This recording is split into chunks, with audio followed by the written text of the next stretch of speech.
Have you ever, I don't know, just stopped and wondered what a sound actually looks like? And I don't just mean a simple waveform on a screen. I'm talking about its texture, its color, its shape in 3D. Well, in this explainer, we're going to dive into this absolutely stunning piece of data art that does exactly that. We're mapping the invisible world of a bird's song. All right, so here's the game plan. First, we'll talk about just how tricky it is to map something you can't see. Then, we'll meet our musician.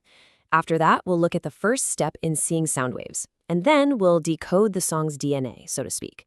And then, the grand finale, we'll jump into the song's 3D universe.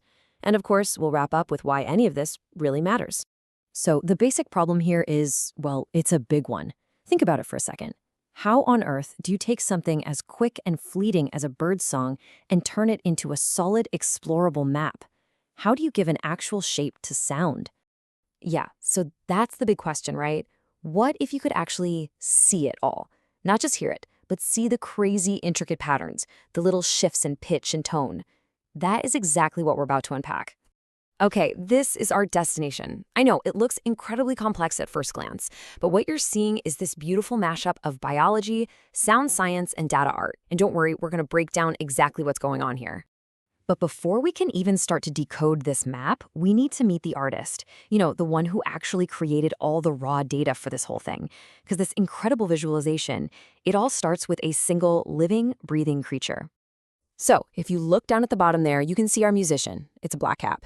And having this real-world photo is so important because it grounds all this abstract data. Every single dot, every line we're about to look at, it all started right here, with this one little bird. All right, so let's properly introduce the Blackcap. This is a small songbird, and it's famous for its really complex songs.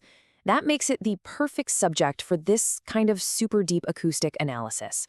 Its voice is literally the raw material for everything else we're about to see. Okay, so let's get into the first layer of this analysis and see how it all builds up. To even begin to see sound, scientists have to translate it from something we hear into a basic visual language. In that very first step, it's all about creating a visual graph called a spectrogram. You can think of this as the foundation, the essential tool for this kind of work. It's what turns raw audio into a basic picture. And you know what? The idea behind it is actually pretty simple. A spectrogram just maps the pitch of the sound, how high or low it is on the up and down axis, and it maps time on the left to right axis.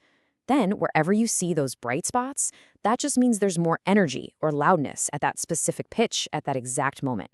It's a direct visual printout of the bird's voice. But look, a spectrogram is just the beginning. That's only scratching the surface. To really understand the song's texture and its structure, you could call it the song's DNA, we need to bring in some more advanced tools that can pull out the deeper patterns.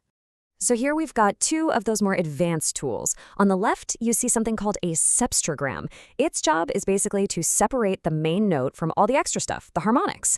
And on the right, we have the spectral centroid. This one tracks the sound's brightness or timbre. A good way to think about it is like this. When that red line goes up, it means the sound has more high-frequency energy, making it sound sharper or more brilliant.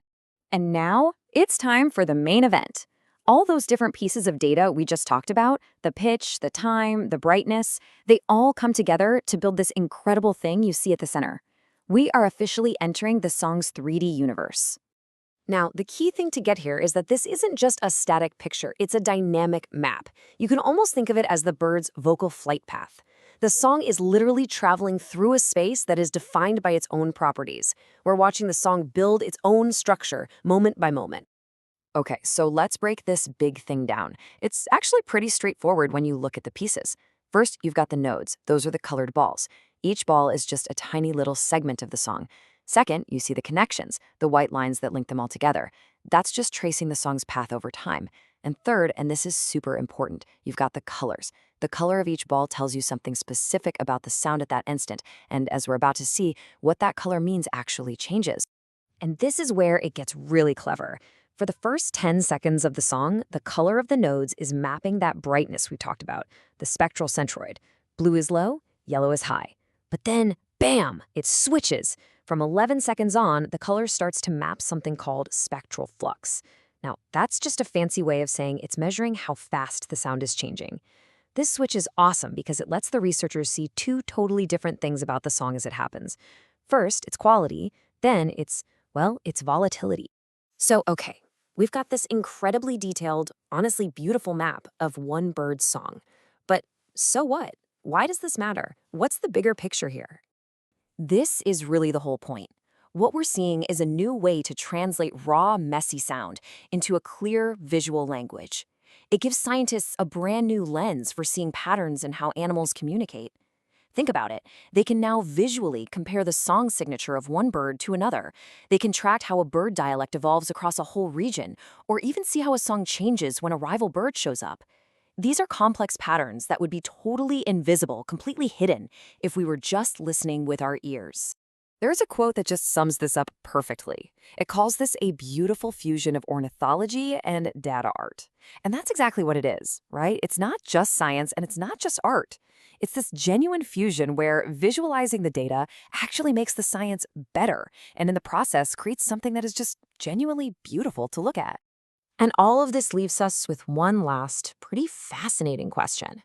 We've just seen a bird's song mapped out, but what's next? What about the incredibly complex songs of a whale, or the seismic vibrations of an entire city? What about the electrical signals firing inside our own brains? You have to wonder, what other invisible worlds are out there just waiting for us to find a way to see them?